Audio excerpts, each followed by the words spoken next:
Good morning, everybody. So we've been talking about the Eightfold Noble Path, and I'd like to continue on that today with Right Mindfulness. Right Mindfulness is really about paying attention. And mindfulness is a word that's been really up in our society lately in a lot of different ways, and I think in very beneficial ways. So I'd like to talk today about what that means in the context of the Eightfold Noble Path and a little bit about the four foundations of mindfulness. So, right mindfulness, paying attention, which comes from the Satipatthana Sutra. And another way I like to think of it is it's all data. So when we pay attention, it's all information that we can use to wake up. So just as a review, as we've been talking about the Eightfold Noble Path, which is the fourth of the Four Noble Truths, we started off talking about the elements of the path that have to do with morality or ethics, which are right speech, right livelihood, and right action. And then we started talking about the aspects that have to do with wisdom. So we talked about right view or right understanding and right intention. And now we're talking about the aspects that have to do with mental development or our meditative concentration, which are right mindfulness. And then the next two will be on right effort and right concentration. So these are the aspects that have to do with our meditative practice, both on and off the cushion. So today we're talking about right mindfulness. So a few years ago, when I was the president of the Soto Zen Buddhist Association, we were trying to work on something, and we had a lot of differing opinions as to how that should go. And I was of the camp that felt like we should really try things out first and run a pilot project for some new standards that were coming in, and to see how that went and make adjustments first. And what was decided was we go just try it out, jump in the deep end, and see how it went that way. And I was I'm kind of a careful person, so I was like, oh no, we have to try it first. We have to be more careful. And somebody said something to me during that time that was really helpful for me. He said, Tenku, this might not be the way you had envisioned things, but regardless, it's all data. If this doesn't go well, then that's good data too. And the things that go well, that's very helpful information. So that really made an impression on me in terms of my meditation practice as well. It's all data. We're always paying attention to something. And sometimes what we're paying attention to is appropriate, and sometimes it's not appropriate. But we're always paying attention. And so when we're always paying attention to something, we're always getting helpful or not helpful data about how it's going. And we get that in so many different ways, not just through our thinking mind, but through our bodies, through the reactions of others to us, to our interactions with other humans, the ones that go well, the ones that don't go well, and through our interactions with the Dharma and our Buddha nature. It's all data. So everything that we do when we're on the path is the path. It's what we do with it that really matters. And this is the essence of right mindfulness. paying attention. What are we paying attention to? Is it appropriate or inappropriate? And really, appropriate means paying attention to this moment, the here and now, right now. Right mindfulness is the energy we put out that brings us back to this moment, this present moment, over and over and over. This is right mindfulness. Our bodies, are a collection of, elements that are always rising and falling away, rising and falling away. Just think about it. Even from the time you woke up this morning, our bodies have changed so much. As we washed the sleep out of our eyes, and then maybe we had a cup of coffee and noticed a shift in our level of alertness. Oh. And maybe we got mad at our dog first thing. And then they looked at us and we shifted. And then we came to Zazen and we sat. Maybe we were frustrated. Maybe we were open-hearted. We're shifting all the time. And that's the one thing we can really count on in this practice, is that there is no fixed self. Or there is only impermanence. And if that sounds scary, I invite you to view it in a little bit different way. If there's no fixed self, then there's infinite possibilities. In each moment, there's infinite possibility. This is a thing of great hope and great wonder. No matter how dire things might seem right now, when we learn to truly be present and take in the information, the data, then anything is possible. And it's the sense of infinite possibility, the sense of wonder and spaciousness that can really inform our practice.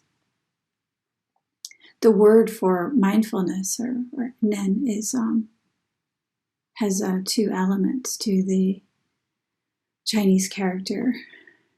The upper element is now, and the lower element is our heart, or heart-mind, as we often say, meaning heart, not the organ, but this spaciousness here. When the heart is now, and the heart is in the now, this is right mindfulness.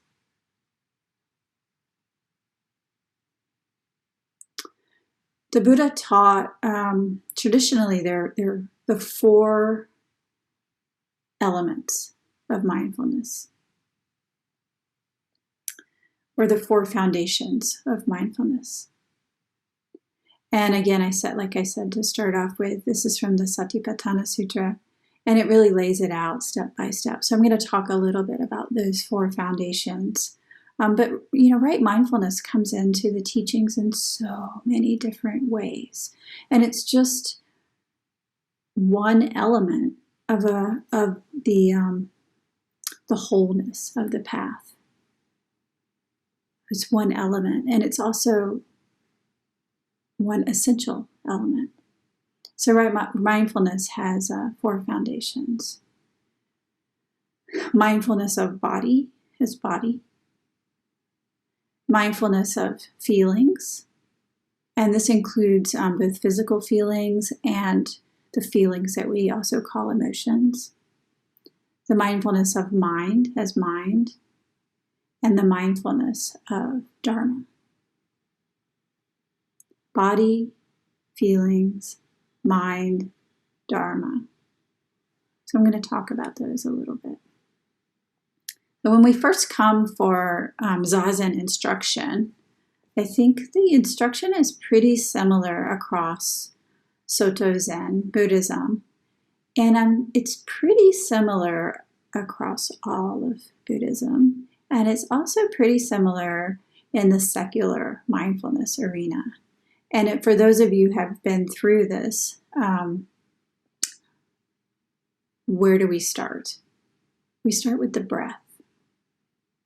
The body begins with breath. You know, body's our physical body, all the elements of our physical body, and at the core of that physical body is our breath. So when we start our practice, we begin with a focus on the breath. You know, as you may recall, we're taught to breathe, to let our breath sink into our lower belly. And then in my particular, the way that I was taught, we were taught to count the breaths. We're counting from 1 up to 10. But each time our mind strays, we come back to 1. Start over. And I've really appreciated this over time. You know, coming back to 1 again means infinite possibilities.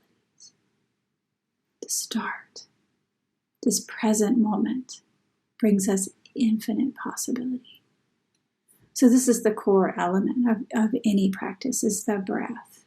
And you know, as you might know, the breath is also the final element of our practice in this human body. For those of you who have seen when a person is leaving this world, when they're dying, you see the labored breath, and how the breath that was once so vital and so strong, and we didn't even have to think about it, becomes work. And then it gradually slows down. And then we see a longer and longer and longer gap between breaths until the final breath leaves our body. So we start our life in this human world with a breath, and we end it with an out-breath. Breath is with us in every single thing that we do in our life. And because of this, we have the ability to practice anywhere we go and in whatever we do. Breath is always here. Our practice, our breath practice, is always with us. And like I said, we're always paying attention to something. The question is what we're paying attention to appropriate or inappropriate? When we're really paying attention, our breath is at the center of it. And as we focus, you know, we practice in Zazen, really coming back to our breath over and over and over. Then we cultivate that ability, and we're able to do that in every aspect of our lives. It becomes just second nature for us. You know, it's no longer a thing. Really, breath is always here. It's never a thing. So sometimes we lose sight of it. So the first foundation of mindfulness, the mindfulness of body as body, begins with the breath. Other elements of body are, you know, as you know, we start by adjusting our posture every day, and that's why we do this. First foundation of mindfulness. Let your body naturally align. And as your body naturally aligns, your breath also naturally aligns.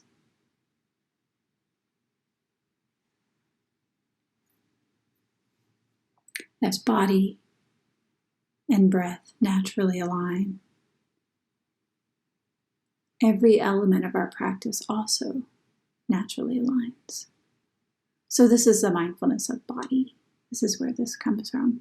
The Buddha taught us there are 4 meditation postures. There's sitting, standing, walking, and lying down. And these are all part of mindfulness of body. So I say that especially here because sometimes we can get into this idea that our practice is only about sitting. And we lose sight of the fact that our practice is everything we do, every aspect of our life. So when we're walking, when we're at work, when we're sleeping, when we're lying down, getting ready to sleep, when we're waking up, when we're in the shower, this is all mindfulness of body. When we bring in this attention, mindfulness, then we have a place to focus our practice. And when we do this, we're able to get the data, the feedback that allows us to continue and allows us to grow and deepen our practice. Because this is mindfulness of body as body. The second foundation of mindfulness is mindfulness of feelings. And like I said, feelings are, we treat them the same, whether they're physical feelings or emotions. And this is why when we do body scans, and I give the instruction when we find places of holding in our body to breathe in a little extra space. That holding isn't defined as just physical holding, but it might be an emotional holding too. So feelings have three qualities. They can be pleasurable, they can be painful, or they can be neutral. Pleasurable, painful, or neutral. And when we learn to identify them as just that, without any extra story attached, then we start to use that data as well. You know, when we learn where we hold certain emotions in our body, then we can learn when we feel that twinge coming up. Oh, anger's arising. What's going on, Tinku? Again, valuable data. When we learn, oh, wow, I have that pain in my shoulder again. This is a place that I often hold. That's a painful feedback, painful data. What's going on there? And we can let go of it. So this is the mindfulness of feelings as feelings. And where we get tripped up is where we identify feelings as mine. This is one of my personal, I guess I'll call it a personal pet peeve. You know, when people start to identify things as my anger, my hurt, my sadness, and then it gets on from there. You know, it becomes my depression, my sickness, my cancer. I'm like, who's my in the middle of that? Why does it have to be my? Why can't it just be anger, sadness, sickness, cancer, depression? That my is a little extra.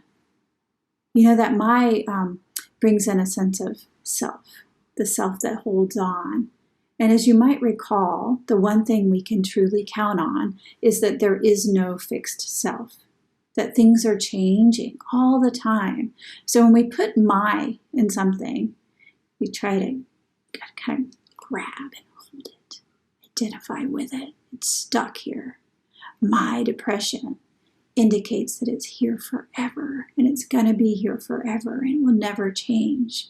But identifying as just what is in this moment, again, like I said before, brings in a sense of infinite possibility. Yes, right here, right now is just this. And things change constantly.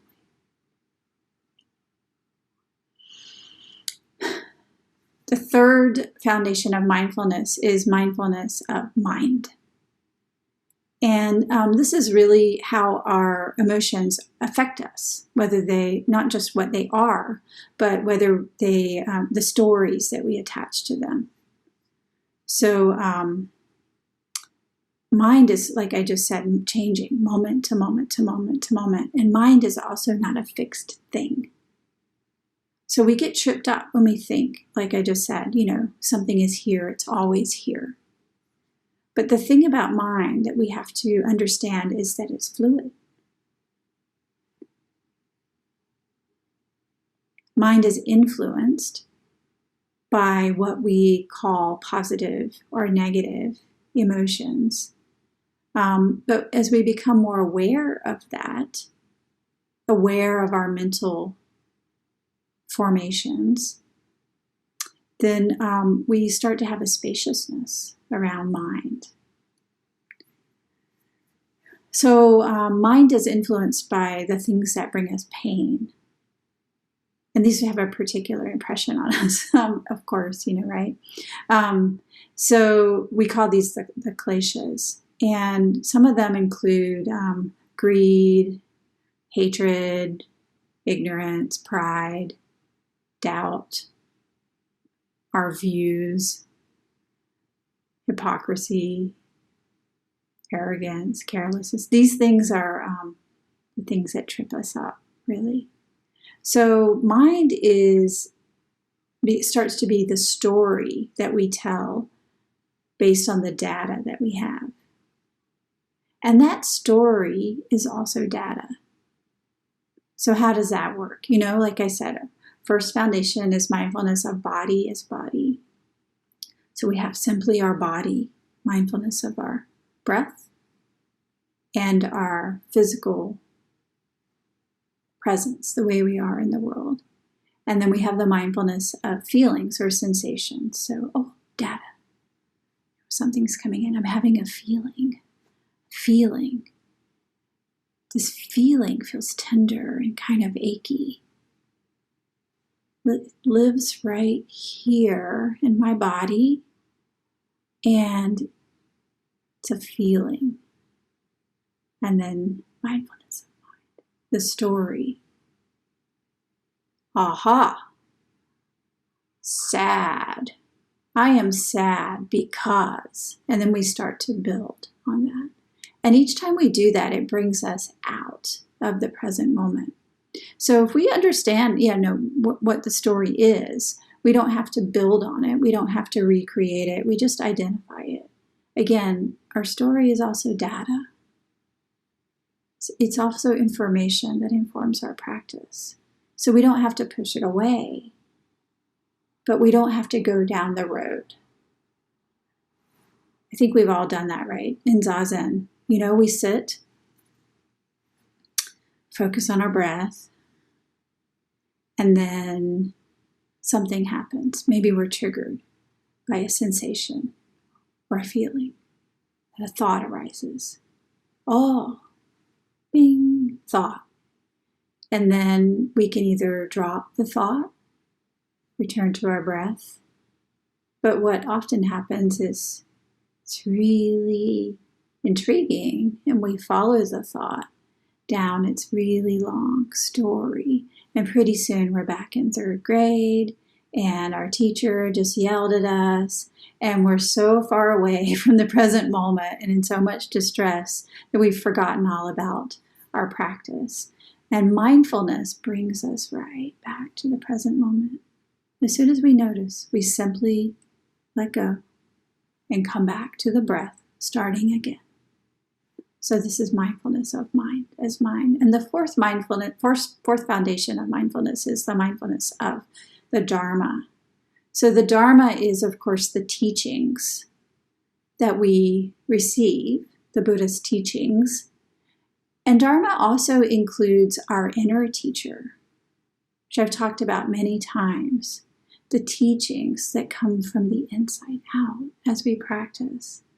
And this is the beauty, that we have the outer teachings and the outer teacher as a guide. At the same time, we have our inner teacher that arises naturally out of our practice. And these things come together.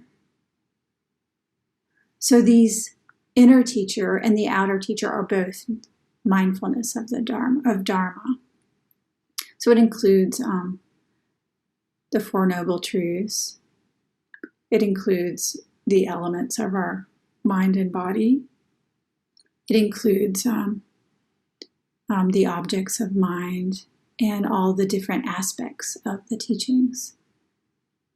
So this is how we incorporate what we're learning, the data that we're receiving, and use it in a way that benefits and doesn't cause harm.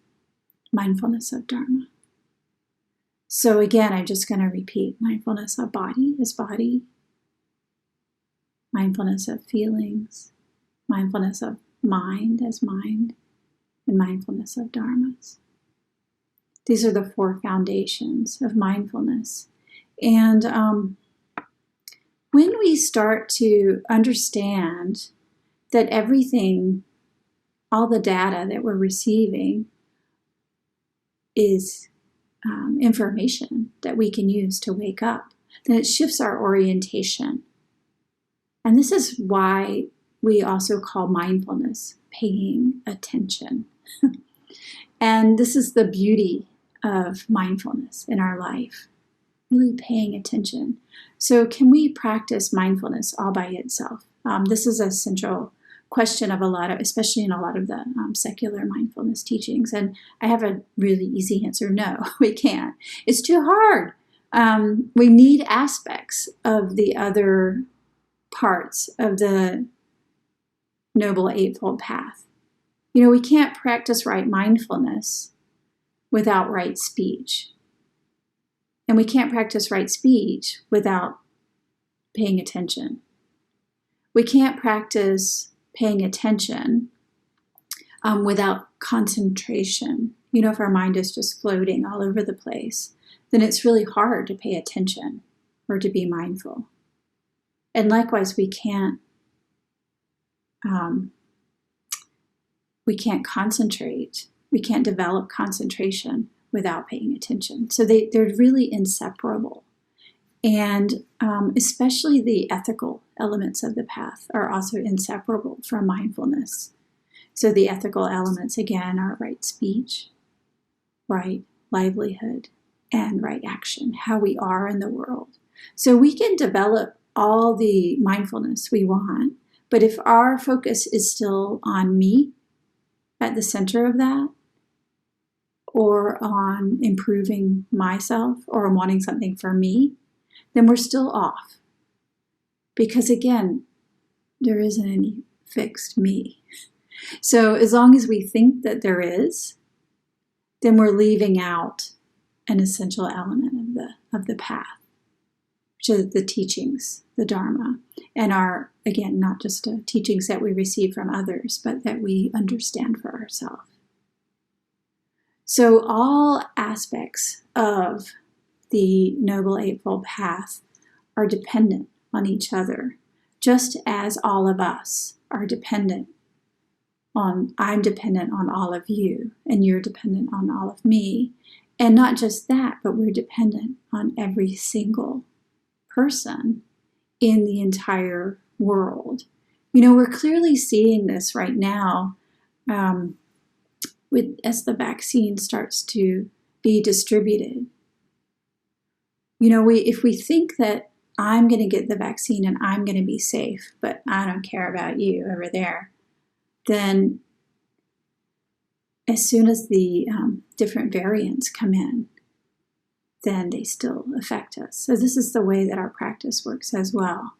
You know, if we focus only on our own country, on the United States, where I live, then what about the people who don't have it?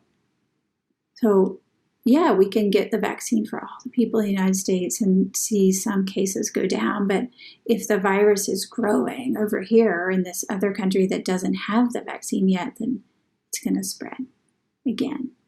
So the only way forward is with the knowledge that we're all in this together. that every aspect of the path is dependent on the other aspects of the path, including our own role in the path. There is no separate self. And this core truth allows us infinite possibilities. Thank you.